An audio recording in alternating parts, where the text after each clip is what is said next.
ગરીબ ઘરની સોડી ના વિવાહ રૂપિયા વાળા કરોડપતિ ના ઘેર થઈ જાય એટલા ગરીબ ઘરની સોડી રૂપિયા વાળા ના ઘેર પૈણીજી એટલે મહિનો 2 મહિના થયા ઘનશ્યામભાઈ દાડો જેમ શરીર છોડીનું હુકાવા મોડ્યું ભાઈ એટલે 2 મહિના ત્યાં હાહરો મોયરા માઈને પૂછવા મોડ્યા કે દીકરી બા હોય તો રેવા બંગલો છે હાથમાં માંડી મેળીએ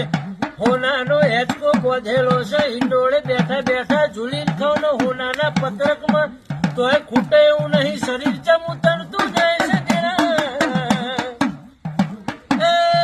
એટલે દીકરી રોતા રોતા હું પાડીને એવું બોલી કા તમે તો રેવાના રહેવાસી છો કરોડોપતિના માલક છો પણ તારા ઘરનું ખાવાનું વાસી છે કે દીકરી